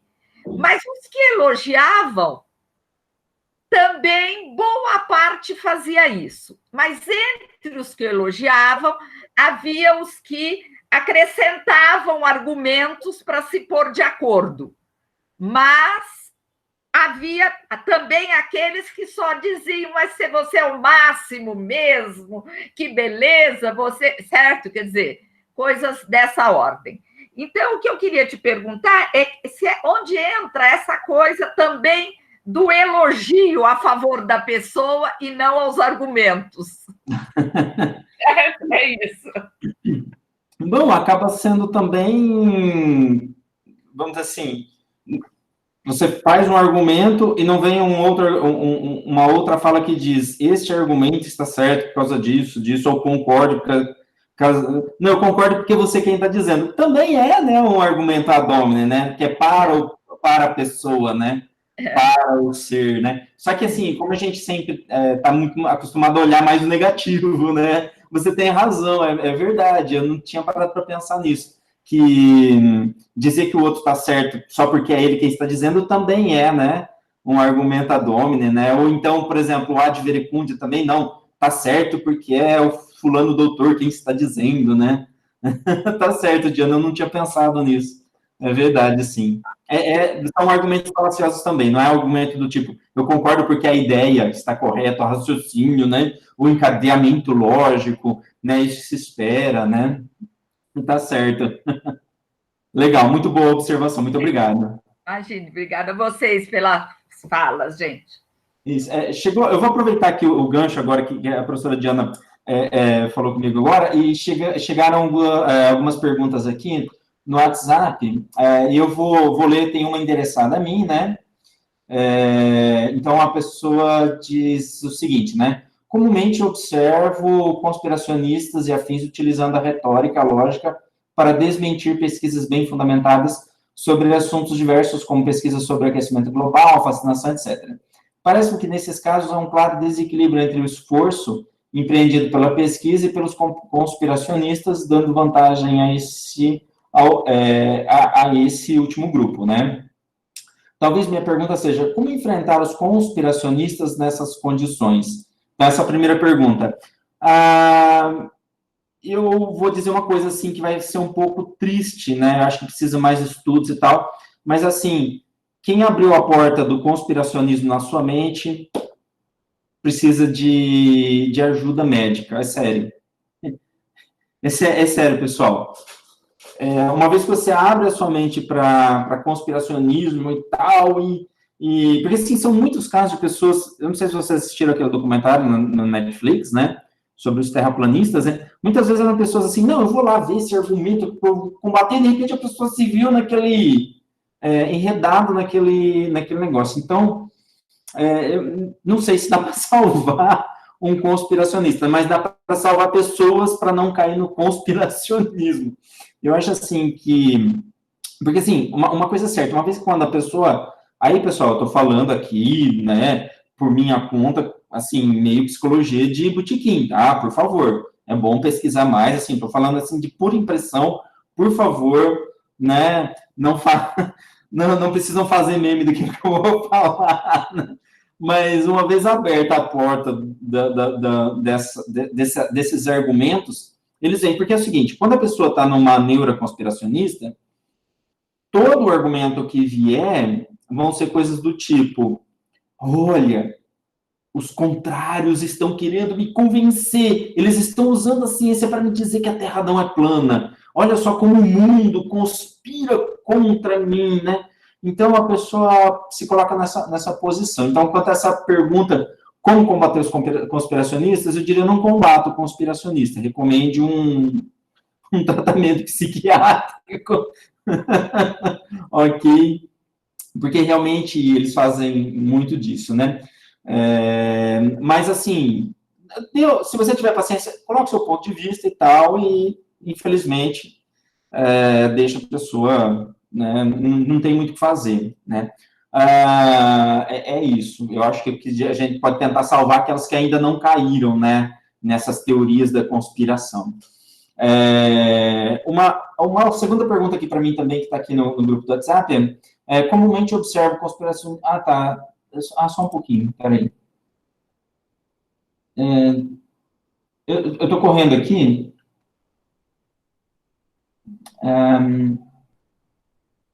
Tá, ou ainda, segunda pergunta, ou ainda, quais são os limites da retórica, principalmente quando se compara as pesquisas com as pesquisas e outros recursos epistemológicos?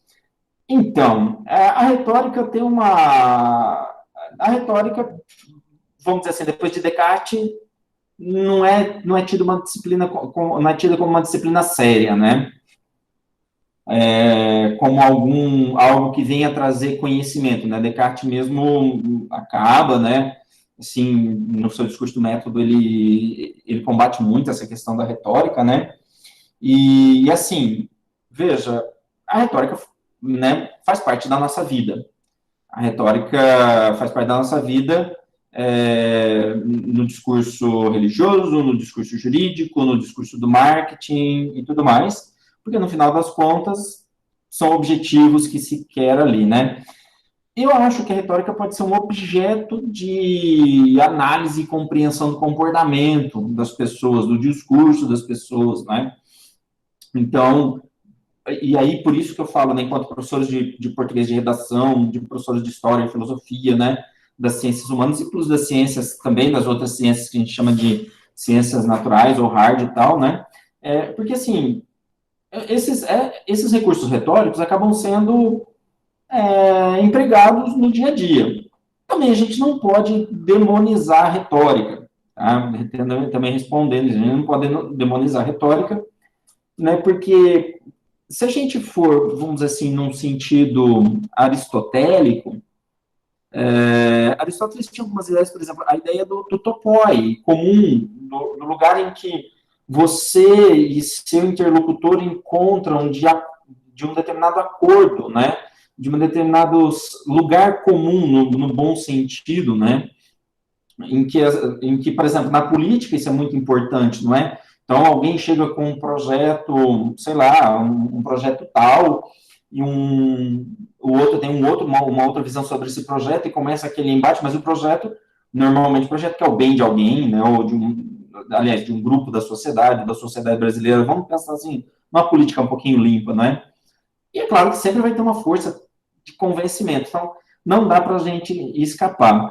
Eu não me sinto muito tranquilo em falar de uma questão mais epistemológica da retórica, né? Porque eu não sou muito, assim, um pesquisador que está lá direto com a retórica, eu pesquiso mais com a semântica formal, né? E por isso mesmo, essa coisa do silogismo, do pensamento lógico e tudo mais, mas também eu trabalho com pragmática também, né? Então, também tenho que considerar esses fatores da retórica, né?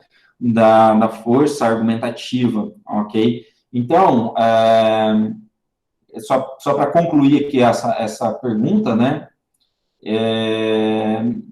Comparando, então, a retórica a outros recursos epistemológicos, eu diria que a retórica está imiscuída em muita coisa. Por exemplo, mesmo sei lá, eu sou um pesquisador da área de química e quero comprovar que no meu experimento, né, claro que eu vou usar um discurso, uma retórica da ciência, mas em determinado momento, talvez eu possa usar um outro tipo de estrutura argumentativa se eu quero, por exemplo, convencer o avaliador do meu projeto FAPESP de que eu mereço uma bolsa ou coisa desse tipo, né? O que não quer dizer que a retórica seja uma mentira, como Descartes atacou, né? Muitas vezes a nossa retórica quer muito mais ressaltar algum lado positivo, né? Então, por exemplo, eu quero propor um projeto, né? E por mais que eu esteja apaixonado pelo tema do meu projeto, por mais que eu esteja envolvido e saiba, o meu interlocutor não, né? Nesse caso, né? Vamos dizer assim, o escopo é muito, muito amplo. Tem mais perguntas aqui para os outros colegas, né? Eu vou deixar os outros colegas responderem à vontade. Mariana, como é que posso? Ok, então vamos lá. Eu vou começar respondendo a pergunta do Jonathan, né? Em que ele a pergunta é a seguinte: ele disse que trabalhou na dissertação Fake News à luz da análise do discurso bakhtiniana, e ele gostaria de saber que tópicos de Manguinot mais me motivaram para a realização dessa análise de fake news. Ou seja, o que eu poderia responder de imediato para você, Jonathan, que o que mais me motivou no primeiro momento foi a noção de cena de enunciação proposta pelo Manguinot, né? Para poder entender como que, do ponto de vista, vamos dizer aí, mais linguístico, né? Se eu falei uma análise linguística discursiva, ou seja, como que qual a estrutura, né, dessas fake news que circularam no primeiro momento. E elas têm a ver com esse primeiro momento, de fato, com que a gente estava recebendo essas notícias sobre a Covid que estava do outro lado do oceano, né? Então, as notícias que chegavam, né, para a gente, eram justamente notícias do tipo que o vírus morria facilmente a uma temperatura entre 20 e poucos graus, então, provavelmente ele não chegue, a gente não seja acometido com essa pandemia, com a chegada desse vírus, né? Então, veja, vai se construindo um certo, vamos dizer, uma memória uma memória discursiva em torno desse vírus, né? Claro, mobilizando outros pré-construídos por outras pandemias para poder entender. Então, essas coisas elas vão sendo trazidas, ou seja, os preconceitos de outras pandemias, né? Vão atravessando também alguns dizeres sobre a Covid. E nesse primeiro momento, principalmente, ou seja, a quem é dado, né? A fala é dado principalmente aos profissionais da área da saúde. Então, nós temos muitos médicos. Que médicos? Os infectologistas. Então, as fake news, elas vão dar voz elas vão encenar essa voz do médico infectologista. Parece que é um médico que está falando para a gente, né? Principalmente o infectologista. Então, por quê? Porque essas foram as vozes que mais circularam nesse primeiro momento, se a gente for pensar na mídia. Então, do ponto de vista, como que a análise do discurso, ela me ajudou, e principalmente essas questões do Maguinot, seria essa noção de cena de enunciação, para entender como esse texto ele é encenado, né? E segundo, essas questões de memória e acontecimento, para entender, sobretudo, que esses textos eles são um fazer com os outros discursos, né? Porque a isso eu vou aproveitar para responder a pergunta da Karina, em que ela até que ponto podemos ter um papel no sentido de conscientização da sociedade. E daí eu vou falar como professor de um curso de licenciatura que forma professores para atuar na escola, e isso, de fato, é uma coisa que está aí sendo trazida para a discussão, que é esse letramento digital, vamos pensar assim, um certo letramento crítico para esses sujeitos, ou seja, não adianta, por exemplo, quando circula alguma notícia sobre as fake news nesses sites que eu coletei, eles apenas apontam assim, isso aqui é falso, isso aqui é verdadeiro. Vamos pensar que a gente está diante de um texto em que a gente vai julgar se ele é bom ou ruim. Parece que está nessa mesma, vamos dizer, nessa mesma empreitada aí, de apenas, eu só vou apenas identificar. Mas o que é que leva à produção disso? O que é que está,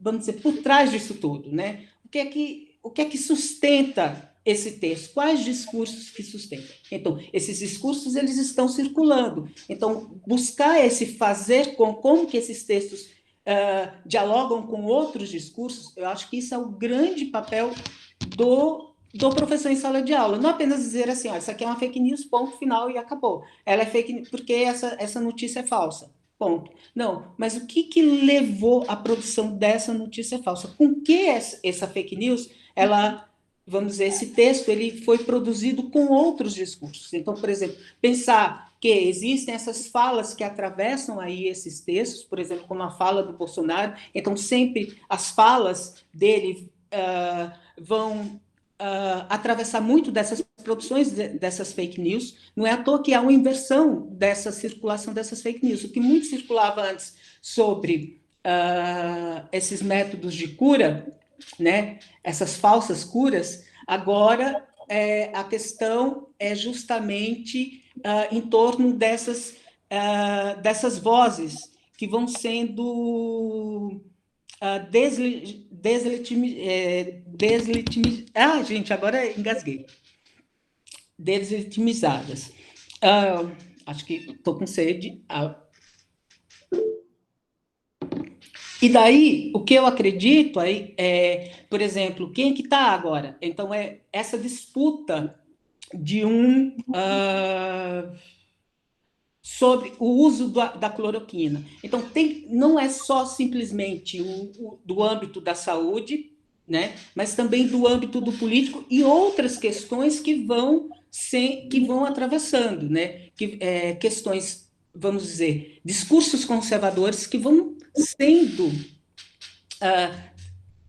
mobilizados no momento em que as pessoas compartilham essas fake news, sobretudo isso, né? Porque não é simplesmente só o compartilhamento, mas que esse compartilhamento vem de um comentário, geralmente vem associado a um comentário. E nesses comentários nós vemos o quê? Esses discursos conservadores cada vez mais sendo trazidos, né, para essa materialidade do texto.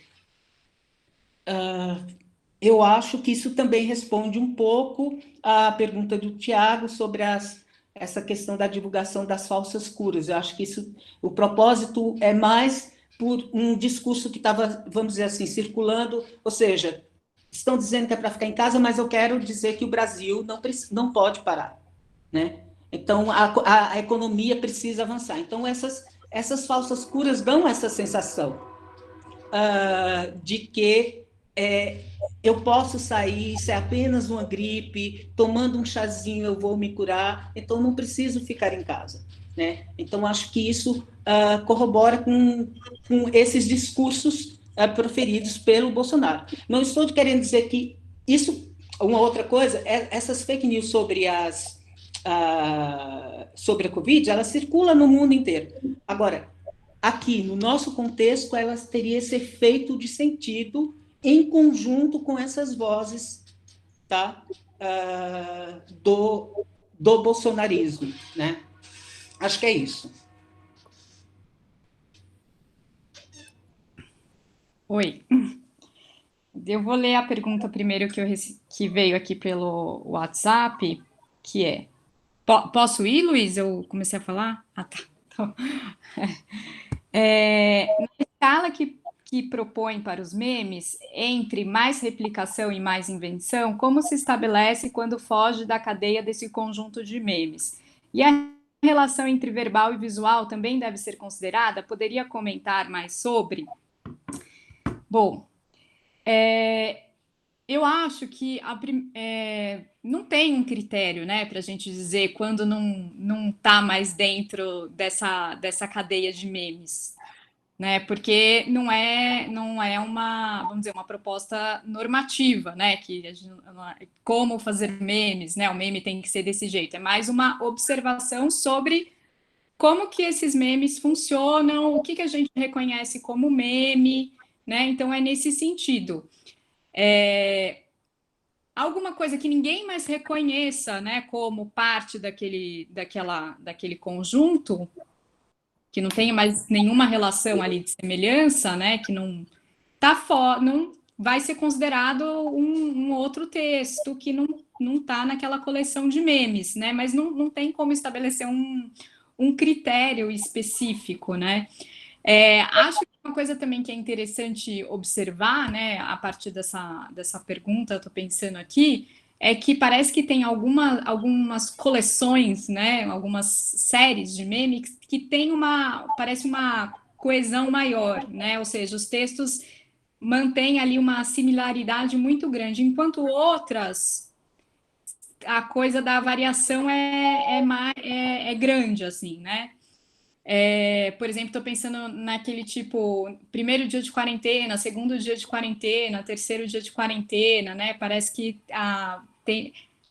tem menos repetição e mais variação. Tem que dar uma olhada com mais cuidado, né? A outra parte da pergunta, né, que diz respeito sobre a relação entre o componente verbal e o visual, né? Eu não fiz uma análise super detalhada dos memes de cada meme que não ia dar tempo, né? Mas essa relação isso é essencial, né? Porque o meme é esse todo de sentido, é um texto, né? Cujo sentido é produzido por essa relação, né?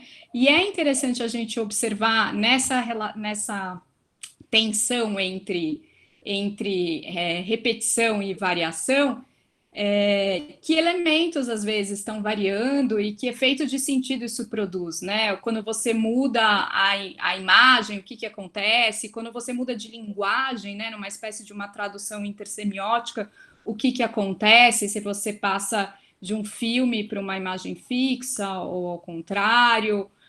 O que acontece quando você muda só um elemento ali do componente verbal, né? Então, é fundamental observar, sim, essas relações. Eu não entrei muito nessas minúcias porque não cabia aqui, né? Mas numa análise mais completa, a gente tem que ter mais atenção, sim, a isso, tá? Eu vou, não sei, espero ter respondido. Eu vou olhar aqui, tinha uma pergunta também da Júlia, né? Então, não é muito bem uma pergunta, mas se a professora Mariana puder comentar sobre memes tipo que fizeram sobre a bandeira antifascista e a mudança de cores, e fazendo mudanças do tipo crush antifascista e coisas do tipo que causam uma banalização da imagem e, consequentemente, da mensagem e do movimento. Eu acho que a Júlia fez a pergunta e já foi respondendo, porque é isso, né? Eu vi até fascista antifascista, né? Então você tem em várias páginas de direita, com grupos de direita, realmente uma produção ainda maior de coisas ridicularizando isso, né? Que eu acho que o auge é o fascista antifascista, né? Então, vamos dizer, o termo fascista, ele perde um pouco a especificidade, ele vai abarcando qualquer coisa, né? Qualquer tipo de comportamento, de ação, vai ser antifascismo. De fato, isso gera uma valorização e uma perda um pouco do impacto aí do uso desse termo, né? Então, e daí, por relação, né, se o antifascismo vira qualquer coisa, e uma coisa banal, o fascismo também é banalizado por essa mesma via, né, o que aí é mais grave e mais complicado ainda, né. Acho que é isso. Eu não tinha visto a segunda pergunta do Tiago, porque ele perguntou assim, mas por que não a mesma cura ao invés dessa variedade de opções? E eu te responderia o seguinte, Tiago, como eu mostrei, né, lá, então, por um processo parafrástico, que a gente pode observar que todas as curas, elas têm um traço em comum, que é a questão da simplicidade, ou seja, é um chá, é um limão, é algo que você facilmente tem em casa. E é algo que o nosso imaginário sobre de uma gripezinha, uma gripe você cura com o quê? Toma um chazinho quente, toma um limão com mel. Então, apenas, veja, é nessa simplicidade com que a gente também trata uma gripe, né? Então, ele recupera tudo isso. Então, eu diria assim, são vários, mas, porém, ele tem esse traço da simplicidade, tá? É isso. Como se fosse isso.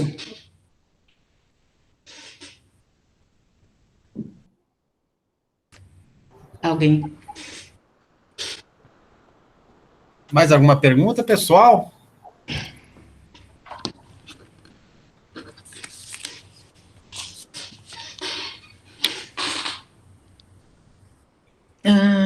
Vocês podem falar da Eling. Da Eling. A Escola do Gel. A Escola do Gel. Olha, gente, sobre a Escola do Gel, o que a gente pode dizer é o seguinte, ela vai acontecer, tá? No seu formato remoto, e nós vamos divulgar isso em breve. Ela não foi cancelada, ela apenas foi adiada, né? E em breve vocês vão ter essas informações. Acho que até a próxima semana a gente dá alguns informes sobre a realização da escola, tá? Uma primeira circular sobre a escola, mas que ela vai acontecer, tá? Num formato remoto. É isso. Ok. Obrigado, Luiz. De nada. Bom, para finalizar, eu queria pegar meu amigo aqui, o senhor Wilson, né? Não sei se vocês estão vendo aí, né?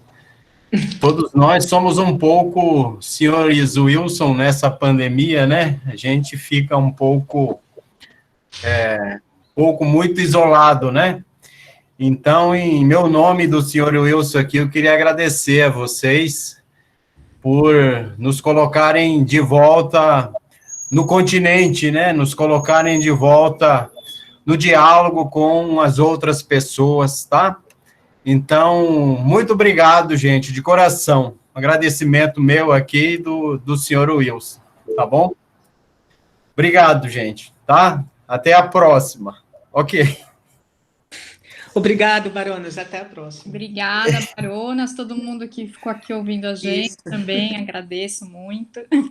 Muito obrigado, pessoal. Queria agradecer a todos vocês, os participantes da mesa, todos que participaram assistindo também, ao Baronas pelo convite, a Júlia, a Tamires, aí na organização. Muito obrigado mesmo, pessoal.